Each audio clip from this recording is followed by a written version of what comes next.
하나님 말씀 사사기 7장입니다. 구약 372페이지 사사기 7장 15절에서 20절 말씀 공독해 올리겠습니다.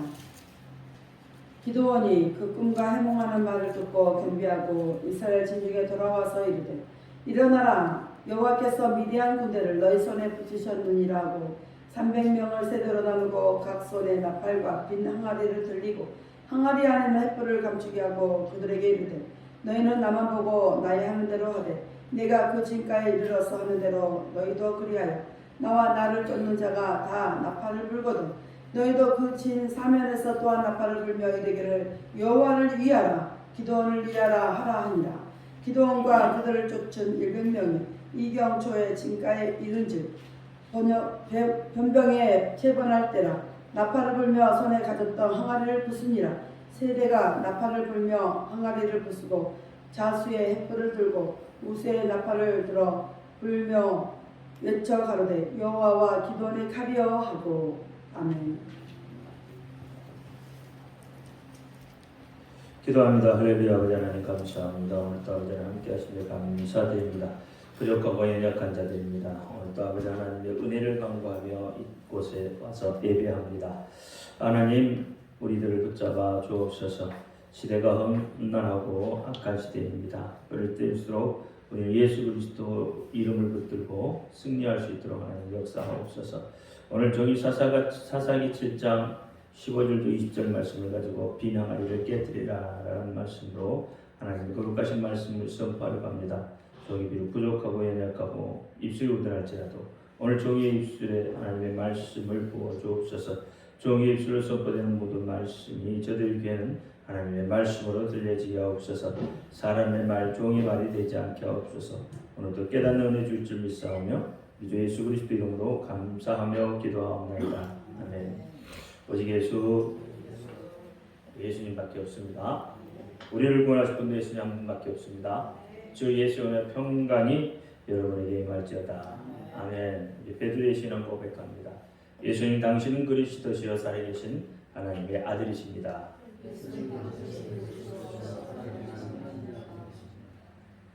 예수님 당신은 나의 구세주 나의 전부이십니다.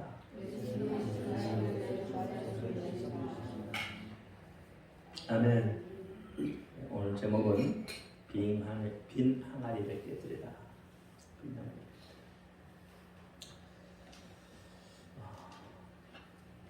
오늘 본문은 기드온을 따르는 이 300용사들이 전쟁의 도구로 나팔과 횃불을 감춘 빈 항아리를 준비할 것을 명령받은 그러한 장면입니다. 하나님의 도우심을 등에 업은 이스라엘 군대는 객관적 전투력의 역사에도 불구하고 보잘것없는 도구로 큰 승리를 거두는 내용으로 되어 있습니다. 저는 오늘 본문을 보면서 하나님께서 저에게 주신 은혜 가운데 하나가 항아리였습니다.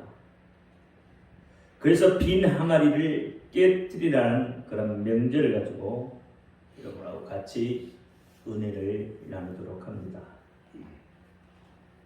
수많은 전쟁을 경험하면서 예수님 앞에 도달하려는 이 훈련의 싸움터가 바로 우리의 인생이고 하나님의 거룩한 전쟁에 쓰이는 빈 항아리가 우리라면 우리는 우리 영혼의 빈 항아리에 무엇을 채워야 하겠습니까? 오늘 본문을 통해서 말씀하시는 횃불을 채우라고 말합니다. 오늘 본문의 횃불은 무엇입니까? 예수 그리스도십니다. 횃불은 예수 그리스도의 예표입니다. 우리 인생의 빛이 되시는 분이 예수십니다. 우리가 갈 바를 알지 못하고 세상 속에서 방황하고 그 세상 속에서 우리의 자아를 잃어버리고 가고 있을 이때에 예수님께서는 우리에게 진리의 길이 되시고 또한 생명이 되시는 그 길을 우리에게 알려주시고 계시죠. 그래서 예수 그리스도는 우리의 영혼의 횃불이 됩니다. 요한복음 14장 6절에 보니까 예수께서 가라사대 나는 길이요 진리요 생명이니 나로 말미암지 않고는 아버지께로 올 자가 없느니라고 말씀을 합니다. 사실 우리는 오늘 본문의 이 기드온의 성전, 다시 말하면 성스러운 전쟁이죠. 이 성전보다 어쩌면 더 치열한 그런 전쟁터에서 살아가고 있는지도 모르겠습니다. 우리의 삶의 위기에 대항하여 진리와 믿음의 횃불로 우리 속을 채우지 않는다면 우리의 정신과 영혼은 늘 패전하는 패장병수, 또 폐허 속에서 뒹구는 쓸모없는 질그릇일 수밖에 없는 것이 됩니다. 지금 감추어져 보이지 않을지라도 우리 그릇에 적합한 횃불을 우리 영혼 깊숙한 곳에 간직하고 키워 나간다면 오늘 기드온의 성전에 쓰임을 받는 항아리가 될 수가 있는 것입니다. 여러분, 지금은 너나 나나 할 것 없이 다 위기에 있다라고 합니다. 특히 우리 그리스도인들에게는 정말 위기인 거죠. 진리가 사라져가고 있습니다. 영혼의 횃불이 꺼져가는 절망의 순간에 놓여 있습니다.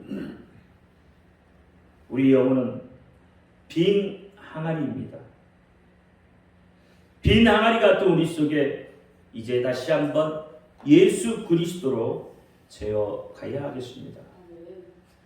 요한복음 2장 7절에 보니까 예수께서 저에게 이르시되 항아리에 물을 채우라 하신즉 아구까지 채우니라 하셨습니다.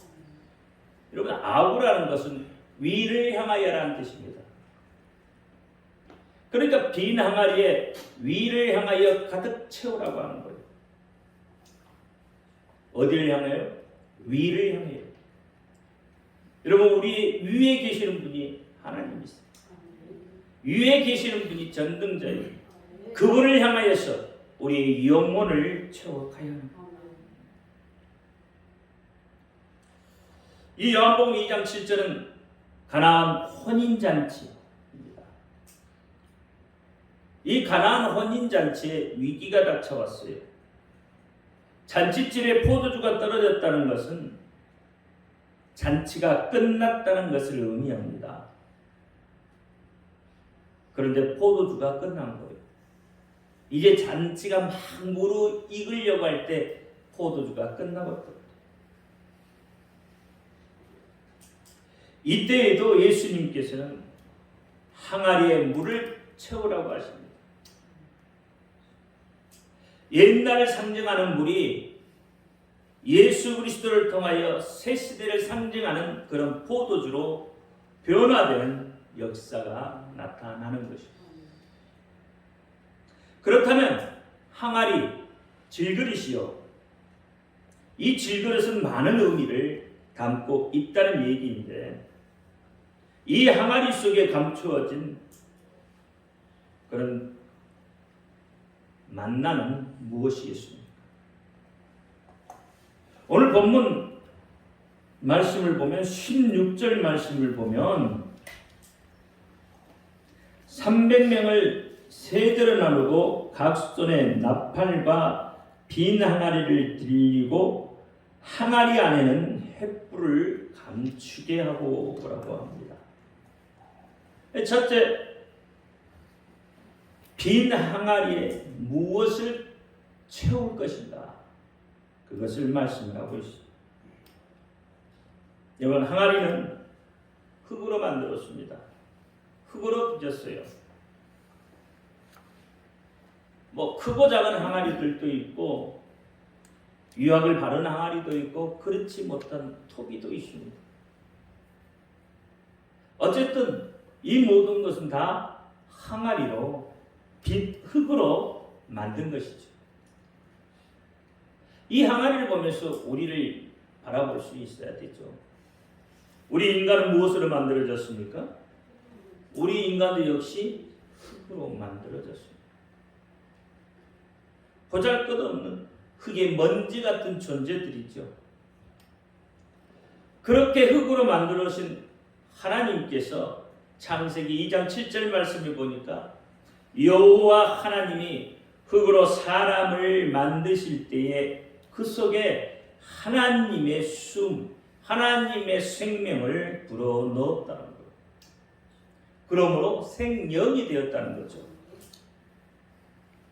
인간이라는 껍데기 속에 하나님의 생명을 하나님은 담기를 원하고 있다는 거죠.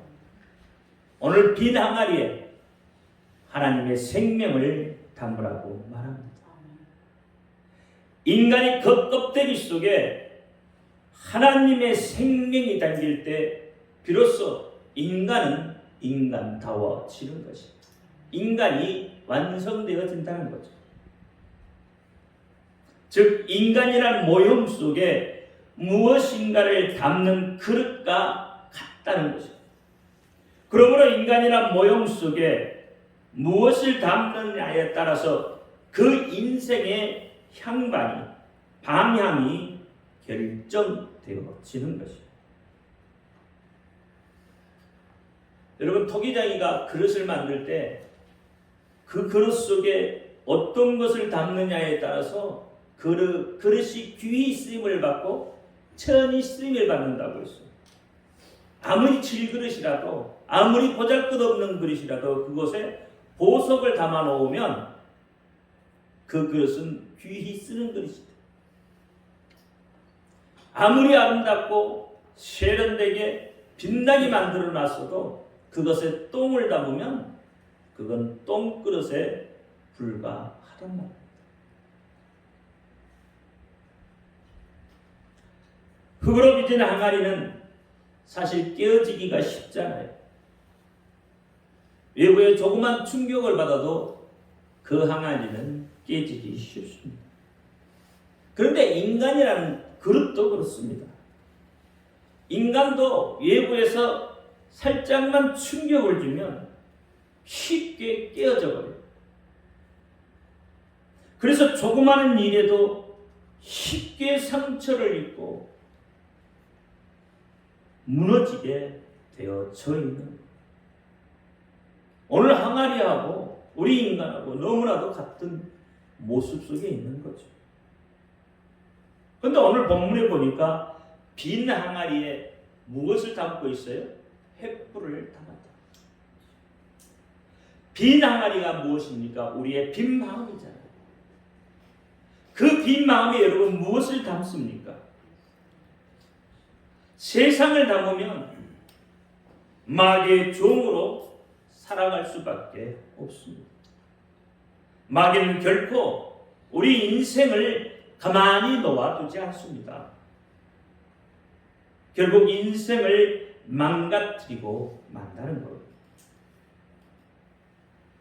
누가복음 11장 24절 26절 말씀해 보니까 더러운 귀신이 사람에게서 나갈 때에 물 없는 곳으로 다니며 쉬기를 구하되 얻지 못하고 이에 가로되 내가 나온 내 집으로 돌아가라 하고 와보니 그 집이 소재되고 수리되었거늘 이에 가서 저보다 더 악한 귀신 7을 데리고 들어가서 거하니 그 사람의 나중 형편이 전보다 더 심하게 되었느니라. 우리가 비록 옛날에 세상을 향해서 세상 것을 가슴에 담았지만 그래서 내 속을 깨끗이 소재해 놓았는데 그 속에 하나님 예수 그리스도를 담지 않으면 나로부터 나갔던 그 세상 것들이 다시 내 속에 들어와요. 귀신이 다시 들어와서 전보다 더 악하게 만들었다는 거예요. 이 속에 뭘 담았다고요? 귀신을 담은 거예요. 마귀를 담은 거예요. 세상을 담은 거예요. 그러니 이전 형편보다 지금 형편이 더 악하게 되어져요. 예수를 믿었다가 예수를 믿지 않게 되면, 예수 때문에, 아니 사람 때문에 시험이 들면 어떻게 되죠? 예수를 믿었던 그 전보다 오히려 더 악하게 되어진다.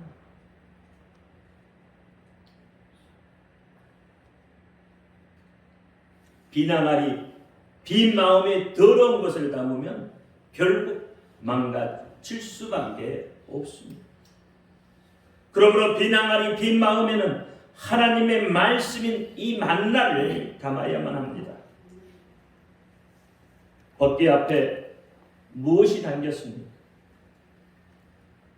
히브리서 말씀해 보니까 법궤 안에는 하나님의 말씀인 십계명이 들었고 만나 항아리가 들었고 아론의 쌍난 지팡이가 들어있다고 말을 합니다.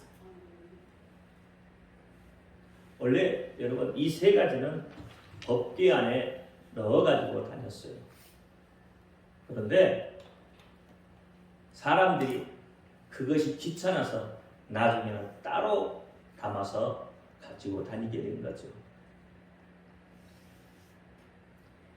법궤 앞에 놓인 항아리에 무엇이 담았다고요? 만나. 만나는 무엇을 의미합니까?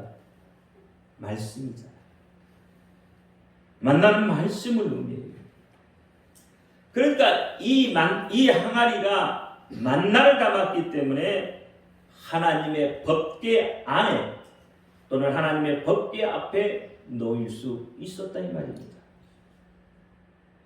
요한복음 6장 47절에서 51절 말씀을 보니까 진실로 진실로 너희에게 이르노니 믿는 자는 영생을 가졌나니 내가 곧 생명의 떡이라. 너희 조상들은 광야에서 만나를 먹었어도 죽었거니와 이는 하늘로서 내려오는 떡이니 사람으로 하여금 먹고 죽지 않게 하는 것이니라. 나는 하늘로서 내려온 산떡이니 사람이 이 떡을 먹으면 영생하리라. 나의 줄떡 곧 세상의 생명을 위한 내 살이로다 라고 예수님께서 말씀했어요. 예수님은 자신을 생명의 떡이라고 합니다. 떡은 말씀입니다.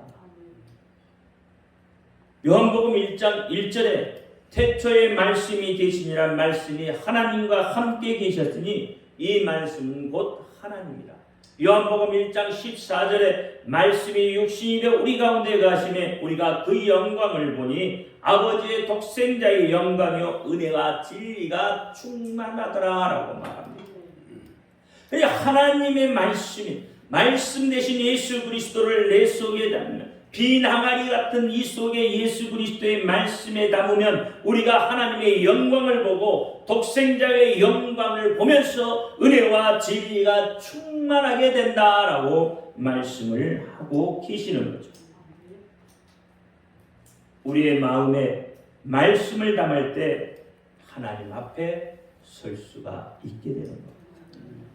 우리 마음에 말씀을 담을 때 하나님의 관심을 유발할 수 있게 되는 겁니다.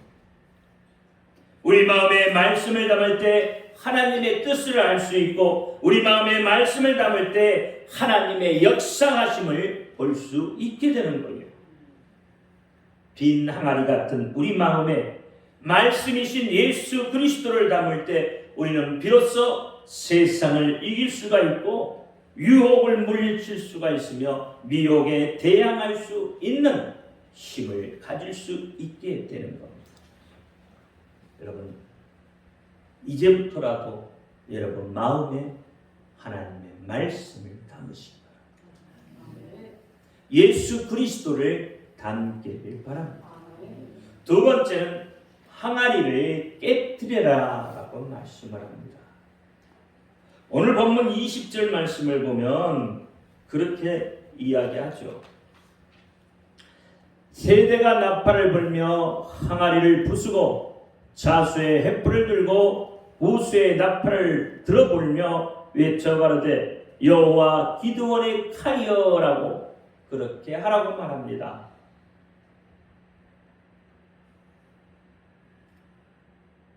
항아리를 부수고 자수에는 횃불을 들고 우수에는 나팔을 불으라고 합니다. 여러분, 횃불은 어디에 감추져 있었던 거예요? 항아리 속에 감추어져 있었던 거예요. 그러니까 횃불이 그 빛을 발하려면 항아리를 깨뜨리지 않고는 그 횃불이 빛을 발할 수가 없습니다. 항아리를 깨뜨리지 않고는 하나님의 역사하심을 바라볼 수가 없게 된다는 거예요. 여러분, 알고 있다고 행하는 것이 아닙니다. 아는 것이 행동으로 옮겨져야 돼요. 그것이 온전한 믿음입니다. 우리는 성경을 참 많이 알고 있습니다. 성경 말씀을 참 많이 기억하고 있습니다. 많이 외우고 있죠. 머리 똑똑한 사람은 성경을 전체를 다 외워버리는 사람도 있습니다. 그렇다고 여러분, 그 사람이 온전한 믿음의 사람이냐? 그렇지 않더라는 거예요. 성경을 아무리 달달달 외워도 그 사람의 행동이 예전과 똑같으면 그 사람은 성경 말씀대로 사는 사람입니다. 하나님이 원하는 사는 삶을 사는 게 아니에요. 하나님이 기뻐하시는 사람이 아니라는 거예요.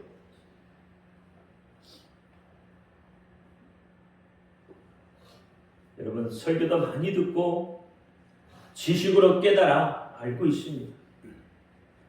그런데 정작 행동으로는 옮겨지지 않습니다. 사고는 분명히 해야 한다는 것을 압니다. 그런데 마음이 움직여지지 않아요. 그래서 이런저런 이유를 갖다 댑니다. 그래서 핑계가 정당화되어집니다. 열매는 없고 잎만 무성한 나무가 되고 마는 것이죠. 마태복음 21장 19절 말씀해 보니까 길가에 한 무화과 나무를 보시고 그리로 가사 잎사귀밖에 아무것도 얻지 못하시고 나무에게 이르시되 이제부터 영원토록 내가 열매를 맺지 못하리라 하시니 무화과 나무가 곧 마른지라 하시오. 여러분, 이 말씀을 잘 기억하셔야 돼요. 예수님께서 열매를 얻고자 하여도 얻지 못함으로 무화과 나무를 저주하시니 그 무화과 나무가 곧 말라버렸다는 거예요. 우리 그리스도인에게 열매를 하나님이 원하시고 계시오. 잎을 원하는 게 아니라 열매를 원하고 계십니다. 그런데 나중에 하나님이 여러분하고 쉐맞자고 할 때 열매가 없으면 어떻게 하겠어요? 하나님의 저주밖에 받을 게 없는 거죠. 여러분, 열매를 맺을 때 어떤 열매를 맺어야 돼요? 좋은 열매, 아름다운 열매를 맺어야 되죠. 왜 그렇습니까? 열매로 그 나무를 안다고 하셨기 때문에. 여러분, 마태복음 7장 말씀을 한번 보실까요?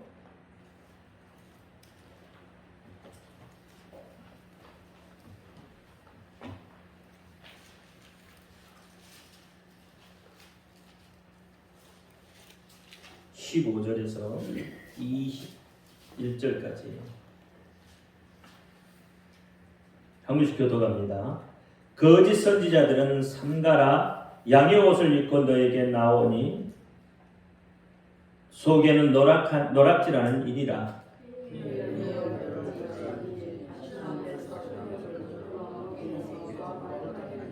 이와 같이 좋은 나무마다 아름다운 열매를 맺고 못된 나무마다 나쁜 열매를 맺나니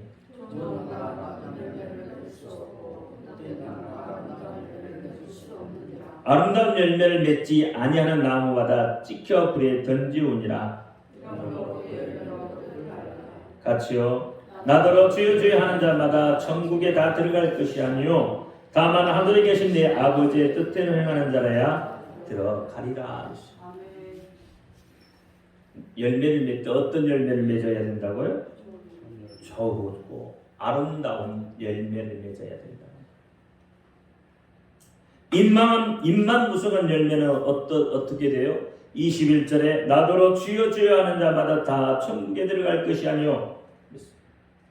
입만 무성하면 천국에 들어갈 수 없습니다. 하늘에 계신 내 아버지의 뜻대로 뭐 하는 자? 행하는 자가 천국에 들어갑니다. 그가 아름다운 열매를 맺는다 이 말입니다. 그렇다면 여러분은 지금 어떤 열매를 맺고 계십니까? 혹시 잎만 무성한 나무이십니까? 아니면 열매를 맺되 아직은 설익은 열매, 아니면 모형도 이상하고 참 보잘것없는 그런 열매를 맺고 계십니까? 행함이 없는 믿음으로 못된 열매를 맺고 계시지는 않느냐 이 말입니다. 그렇다면 지금 빨리 돌이켜야 합니다. 여러분, 시간이 별로 없습니다. 여러분이 생각할 때는 시간이 많은 것 같지만 그렇지 않습니다. 세월은, 시간은 여러분을 기다려주지 않습니다. 예수님께서 다시 오실 그때가 점점 가까이 다가오고 있습니다. 시대의 흐름을 보고 시대의 변화를 감지하고 깨어 있어야만 합니다. 그래서 에베소서 5장 16절에 세월을 아껴라 때가 악하니라 그랬어요. 에베소 5장 16절 말씀처럼 여러분 지금의 시대는 때가 악한 시대. 이 악한 시대에 여러분 항아리를 깨뜨리고 나와야 합니다. 질그릇 같은 존재, 무의미하고 무가치한 존재인 나를 하나님께서 쓰시겠다고 하고 있어요. 하나님의 뜻을 깨닫고 나의 지식을 깨뜨리고 나와야 합니다. 나의 자아를 깨뜨리고 나의 고집을 깨뜨리고 나의 완고함을 깨뜨리고 나의 경험도 깨뜨리고 나의 방법도 깨뜨리고 빈 항아리째 예수 그리스도께로 나와서 예수 그리스도를 채우고 이제는 깨뜨려야만 하는 것입니다. 우리는 하나님의 은혜를 체험하기를 원합니다. 우리는 하나님의 일하심을 보기를 원합니다. 우리는 하나님의 새 일을 이루어 가심을 보기를 원합니다. 그런데 그럴 수가 없잖아요. 왜요? 나의 자아가 살아있고 나의 완고한 고집으로 든든한 여리고 같은 성을 쌓고 있기 때문에 깨뜨릴 수가 없게 됩니다. 여러분의 삶도 여러분의 예배도 하나님께 드려지는 이 예배도 자기 소견에 좋을 대로 하고 있기 때문에 그렇습니다. 고린도전서 13장 1절에 보니까 내가 사람의 방언과 천사의 말을 할지라도 사랑이 없으면 소리나는 구리와 울리는 꽹과리가 되고 라고 말합니다. 사람의 방언과 천사의 말을 할지라도 하나님 것으로 내 속에 가득 채웠다고 해도 그것을 깨뜨려서 밖으로 나오지 못하면 그 안에서 썩어버립니다. 여러분 계란 아시잖아요, 그렇죠? 닭이 낳는 계란, 이 계란이 부화하지 않으면, 어미가 21일 동안 품고 있다가 이 계란이 부화하지 않으면 어떻게 돼요? 썩어버리는 거예요. 아무리 하나님 품속에 있다고 해도 여러분 그것을 깨뜨리고 밖으로 튀어나오지 않으면 썩어버리고 만다.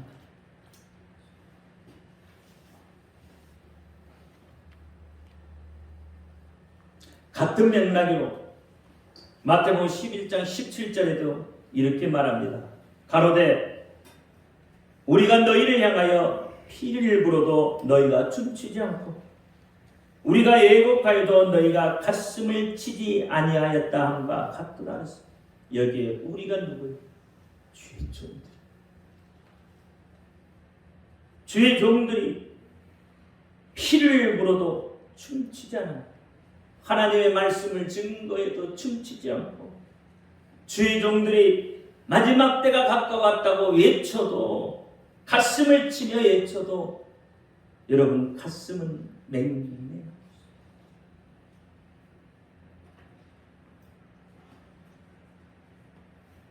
하나님의 말씀은 여러분의 가슴에 분명히 있잖아요. 근데 그것을 깨뜨리지 못하니까 하나님의 역사를 보지 못해요. 오늘 본문에도 역시 항아리를 깨뜨려야 비로소 그 속에 횃불이 드러나는 것처럼 횃불의 진가가 나타나는 것처럼 영적 빈 항아리에 말씀을 채우고 채웠다면 담고만 있지 말고 깨뜨리고 나아가야 합니다. 율법에 갇혀 있지만 말고 깨뜨리고 나와야 합니다. 그래야 여러분 서기관과 바리새인과 사두개인처럼 되지 않는 것입니다. 여러분 바리새인과 서기관과 사두개인은 어떤 사람들이에요? 이스라엘로 보면 지도자들이 있잖아요. 그들이 말씀을 모르겠습니까? 그들 속에는 말씀으로 가득 차 있어요. 율법이라는 율법에 가득 차 있는 자. 근데 그들을 향해서 예수님께서 뭐라고 저주해요? 이 독사의 새끼들아, 회치랑 묻어놔. 이스라엘 암흑기 이후에 나타나는 것들이 뭐예요? 바리새인, 서기관.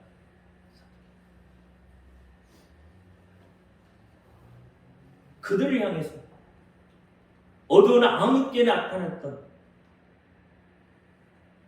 이스라엘 민족으로 봤을 때 그들은 대단한 사람들이라고 여겼지만 하나님은 그들을 원하지 않았습니다. 이제 우리는 예수님의 깃발을 높이 들고 우리의 자아를 깨뜨려버리고 예수 그리스도의 증인으로 그렇게 나아가야 할 때입니다. 그렇게 하나님의 역사가 일어나는 겁니다. 여러분 요단강도 젖발을 내디딜 때 열려졌음을 기억해야 합니다.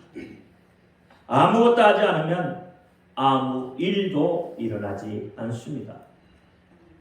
하나님의 백성은 과거에 머물러 있지 않습니다. 하나님의 백성은 현재에 깨어 있는 것입니다. 현재 하나님의 섭리가 어떻게 새롭게 펼쳐지고 있는지 예의주시하며 여러분 그렇게 나아가는 거예요. 하나님께서 우리에게 주신 새 복음, 새 언약을 붙들고 미래를 향해서 오늘 현실을 믿음에 충실하게 그렇게 살아가야 하는 것입니다. 여러분 항아리를 깨뜨리십시오. 인간의 힘으로 되지 않습니다. 하나님을 의지해야 합니다. 인간의 힘으로 의지하지 않고 하나님을 의지하는 자에게 놀라운 지혜가 임하고 큰 힘을 발휘하게 되는 것. 오늘 본문처럼 말씀. 영적 전투에서 승리하는 비결은 인간의 지식과 능력이 아니라 무조건 하나님의 방법을 따르는 것이에요. 어떤다고요? 영적 전투에서 승리하려면 어떻게 해야 된다고요? 무조건 하나님의 방법을 따르는 것이에요. 내 생각이 아닌 것 같아 보여도, 이치에 맞지 않아 보여도, 논리적으로 이해가 되지 않아도 그렇게 해야 합니다. 이스라엘 군대가 어떻게 미디안 군대를 물리쳤죠? 오늘 본문 말씀해 보니까 이스라엘 군대가 가진 무기는 뭐였어요? 항아리와 나팔과 횃불이 다였어요. 그럼에도 불구하고 승리를 이루었습니다. 여러분, 이스라엘의 군대 300명과 미단의 군대, 그 수많은 군대, 여러 민족들과 결합한 결정체인 그 수많은 군대하고 싸움에서 이겼다는 게 말이 됩니까? 더군다나 항아리와 나팔, 횃불이 전부인데 그것 가지고 승리한다는 게 논리에 맞습니까? 이치에 맞느냔 말이에요. 전혀 그렇지 않잖아요. 여러분, 전쟁의 승패는 여호와께 달렸다고 했습니다. 그러므로 하나님의 방법밖에 없단 말이에요. 전쟁에서 승리하는 방법은 하나님의 방법밖에 없어요. 아무리 상대가 거대한 골리앗 같고 여리고 같아도 하나님의 방법만 있으면, 하나님의 방법으로만 하면 분명히 승리합니다. 하나님의 방법은, 오늘날 하나님의 방법은 예수의 이름을 부르라고 하는 거예요. 그 방법 논리에 맞지 않지만 여러분 외치시기 바랍니다. 예수님 내 구주라고 외치시기 바랍니다. 왜 그러냐면 고린도전서 1장 25절에 보니까 하나님의 미련한 것이 사람보다 지혜 있고 하나님의 약한 것이 사람보다 강하니라라고 말하고 있기 때문에 그렇습니다. 그러니까 오직 하나님만 의지하고 여러분 그렇게 나아가시기 바랍니다. 여러분의 항아리를 깨뜨리고 이제 여러분의 진가를 나타내시길 예수의 이름으로 축원합니다. 기도합니다. 할렐루야. 아버지 하나님 감사합니다. 오늘 빈 항아리를 깨뜨리라고 했습니다. 우리 빈 항아리 같은 우리 속에 예수를 담고 예수를 담아서 그것으로 충만해질 때 비로소 항아리를 깨고 나아갈 수 있게 하옵소서. 암탉이 새끼가 병아리가 알을 깨우고 나오듯이 이제 우리가 세상을 향하여 예수의 이름을 선포하며 달려가는 정말 믿음의 증인들이 산 증인들이 되게 하여 주옵소서. 예수 그리스도 이름으로 감사하며 기도하옵나이다. 아멘.